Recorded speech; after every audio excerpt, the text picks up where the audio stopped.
जरूरी है। नमस्कार, MNS न्यूज लाइव में आप सभी का स्वागत है। मैं हूं आपके साथ अर्शी अंसारी। आइए देखते हैं देश और दुनिया की तमाम खबरें। उन्हें तनिक भी शर्म नहीं है। मोरफट तस्वीरों पर भड़की साक्षी मलिक। पुलिस बोली, अब जंतर मंतर पर धरना नहीं दे पाएंगे रेसलर्स। जी हां, दिल्ली के जंतर मंतर पर अब रेसलर्स धरना नहीं दे पाएंगे। दिल्ली पुलिस की तरफ से DCP ने सोमवार को साफ कहा है कि अगर पहलवान को आगे धरने के लिए आवेदन करते हैं तो उन्हें किसी अन्य स्थान पर धरना पर बैठने की अनुमति नहीं दी जाएगी। वहीं दिल्ली में धरना प्रदर्शन के दौरान पहलवानों ने झड़प और मामला दर्ज होने के सवाल पर पहलवान साक्षी मलिक ने कहा कि कल जो स्थिति बनी वो खराब थी। हम शांतिपूर्ण तरीके से मार्च कर रहे थे। जी हाँ, जंतर मंतर से 10 कदम की दूरी पर बैरिकेडिंग की गई थी। हमें जबरदस्ती बस में बिठाकर डाला गया, हमें घसीटा गया, हमें चोट भी आई है। साक्षी मलिक ने कहा कि सोशल मीडिया पर हमारी तस्वीर एडिट करके डाली गई। हम परेशान थे लेकिन हमारी हंसती हुई तस्वीर एडिट की गई। जी हाँ, हमें परेशान करने के लिए ऐसा किया गया। मुझे नहीं लगता कि ये सही है। हमें बदनाम करने की कोशिश की गई। हमें अभी आगे के बारे में नहीं सोचना है। हम आगे के बारे में बाद में जानकारी देंगे। साथ ही कहा कि जो ऐसा कर रहे हैं उन्हें तनिक भी शर्म नहीं आई। भगवान ऐसे लोगों को कैसे बनाता है। परेशान लड़कियों के चेहरे पर मुस्कान बिखेरती है। मुझे नहीं लगता कि उनके पास भी दिल होता है। जी हाँ, वे हमें बदनाम करने की कोशिश कर रहे हैं। कल के विरोध पर पहलवान साक्षी ने कहा कि कल स्थिति खराब थी। हम शांति से मोर्चा करना चाहते थे लेकिन उन्होंने हमें ऐसा नहीं करने दिया। जंतर मंतर से ही बैरिकेडिंग थी। पुलिस ने हमें बरसों तक खींच लिया। हमने दंगा नहीं किया। हमने किसी सार्वजनिक संपत्तियों को नुकसान नहीं पहुंचाया। 28 मई को पहलवानों का धरना व मार्च पर दिल्ली पुलिस की तरफ से भी बयान सामने आया है। पुलिस की तरफ से कहा गया है कि कल प्रदर्शनकारियों ने उनसे किए गए सभी अनुरोधों के बावजूद कानून का उल्लंघन किया है, इसलिए धरने की समाप्त करने के निर्णय लिया गया है। जी हाँ, DCP सुमन नलवन ने साफ कहा है कि यदि पहलवान भविष्य में फिर से धरने के लिए आवेदन देते हैं तो उन्हें जंतर मंतर के अलावा किसी अन्य उपयुक्त स्थान पर अनुमति दी जाएगी। सुमन नलवन ने कहा कि हमने पिछले 38 दिनों में जंतर मंतर पर विरोध कर रहे पहलवानों को हर संभव सुविधाएं प्रदान की, लेकिन कल उन्होंने सभी अनुरोधों के बावजूद कानून का उल्लंघन किया है। उन्हें हिरासत में लिया गया और शाम तक रिहा कर दिया गया है। जी हाँ, वहीं समाजवादी पार्टी यानी सपा, राष्ट्रीय लोकदल रालोद और उसके उत्तर प्रदेश कांग्रेसी कमेटी ने जंतर मंतर पर धरना स्थल से दिल्ली पुलिस द्वारा प्रदर्शनकारी पहलवानों को हिरासत में लिए जाने को लेकर केंद्र सरकार की आलोचना की। सपा प्रमुख अखिलेश यादव ने कहा,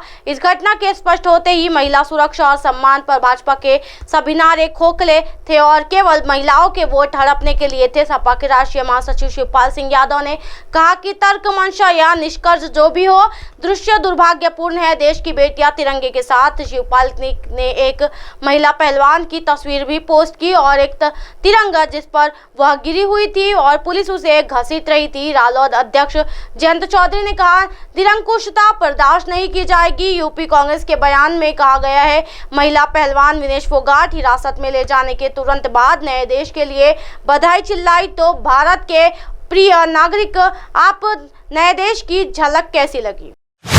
बीजेपी पर भड़की मायावती। महिला पहलवानों का किया समर्थन, कहा बेटियों को न्याय दिलाने के लिए। जी हाँ, दिल्ली पुलिस ने जंतर मंतर पर पहलवानों के विरोध प्रदर्शन को लेकर पहलवान साक्षी मलिक, विनेश फोगाट और बजरंग पूनिया के साथ साथ आयोजकों और उनके समर्थकों के खिलाफ दंगा करने के साथ सरकारी कर्मचारियों के काम में बाधा डालने के आरोप में रविवार को प्राथमिकी दर्ज की।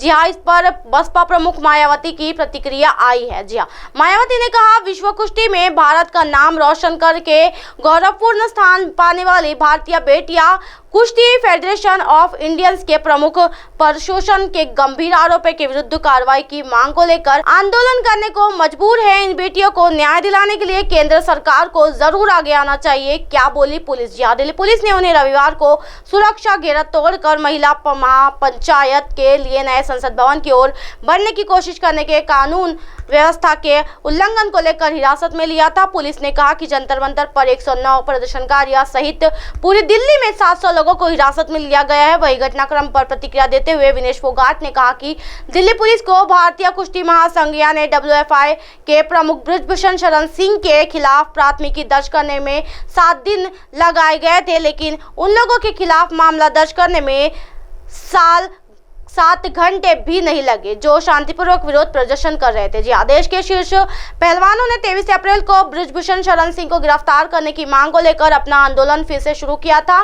प्रदर्शनकारी पहलवानों ने बृजभूषण शरण सिंह पर अपने नाबालिग सहित कई महिला पहलवानों के यौन उत्पीड़न का आरोप लगाया है। पुलिस के एक वरिष्ठ अधिकारी ने बताया, नई दिल्ली जिले के तहत आने वाले संसद मार्ग थाने में पहलवान साक्षी मलिक, विनेश फोगाट, बजरंग पूनिया और संगीता फोगाट तथा अन्य के खिलाफ प्राथमिकी दर्ज की गई है, जो आज जंतर मंतर पर पुलिस के साथ हुई झड़प का हिस्सा है। सीएम ममता ने दिल्ली में पहलवानों के साथ दुर्व्यवहार की निंदा की। जी हाँ, बंगाल की मुख्यमंत्री ममता बनर्जी के राष्ट्रीय राजधानी के जंतर मंतर पर 1 महीने से अधिक समय में धरना दे रहे राष्ट्रीय स्तर के पहलवानों के साथ दिल्ली पुलिस द्वारा कथित बदसलूकी और दुर्व्यवहार की रविवार को निंदा की। एक ट्विटर संदेश में मुख्यमंत्री ने केंद्र सरकार पर देश का नाम रोशन करने वाले पहलवानों के खिलाफ निरंकुश तरीके से काम करने का आरोप लगाया। उन्हें हिरासत में लिया गए पहलवानों को तत्काल रिहा करने की भी मांग की गई। जी हाँ, मैं अपने पहलवानों के साथ खड़ा हूँ, ममता। जी हाँ, ममता ने अपने ट्वीट में कहा, दिल्ली पुलिस ने जिस तरह से साक्षी मलिक, विनेश फोगाट और अन्य पहलवानों को साथ मारपीट की, मैं उसकी कड़ी निंदा करती हूँ। ये शर्मनाक है कि हमारे चैंपियंस के साथ इस तरह का व्यवहार किया जा रहा है। लोकतंत्र सहिष्णुता में निहित है, लेकिन निरंकुश ताकतों, असहिष्णु और असंतोष को दबाने पर पनपती है। जी हाँ, मेरी मांगे है कि उसे पुलिस द्वारा तत्काल रिहा किया जाए। मैं हरे पहलवानों के साथ खड़ा हूँ। जी हाँ, गौरतलब है कि हमारी 1 महीने में ये दूसरी बार है जब ममता ने प्रदर्शनकारी पहलवानों के साथ एकजुटता दिखाई है। इससे पहले भी उन्होंने पुलिस द्वारा दुर्व्यवहार की शिकायत करने के बाद 4 मई को एक ट्वीट में लिखा था, हमारी बेटियों को इज्जत को इस तरह से ठेस पहुंचाना बेहद शर्मनाक है। भारत अपनी बेटियों के साथ खड़ा है और एक इंसान के तौर पर अपने पहलवानों के साथ जरूर खड़ा है। जी हाँ, कानून सबके लिए एक है। कानून का शासन किसी भी गरिमा का अपहरण नहीं कर सकता है। आप उन पर हमला कर सकते हैं, लेकिन उनका मनोबल नहीं तोड़ सकते। लड़ाई रही है और लड़ाई जारी रहेगी। प्रदर्शनकारी पहलवान भारतीय कुश्ती महासंघ के अध्यक्ष व भाजपा सांसद बृजभूषण शरण सिंह की गिरफ्तारी की मांग को लेकर प्रदर्शन कर रहे महिला खिलाड़ियों ने उन पर छेड़छाड़ और यौन उत्पीड़न के आरोप लगाए हैं। अब आप हमारे चैनल को आपके मोबाइल पर भी देख सकते हैं। मोबाइल ऐप पर देखने के लिए प्ले स्टोर से MNS news TV app download करें। इंस्टा, लिंक, ट्विटर, हाईक्विक, फेसबुक और कई सोशल मीडिया के प्लेटफॉर्म पर हमारा चैनल उपलब्ध है। आप इसे यूट्यूब पर भी देख सकते हो। आप हमारे चैनल को लाइव भी देख सकते हो www.mnsnews.com पर। फिलहाल वक्त हो चला दर्शकों ब्रेक का। ब्रेक से लौटने के बाद देखिएगा देश और दुनिया की तमाम खबरें। बने रहिए एमएनएस न्यूज पर। नमस्कार।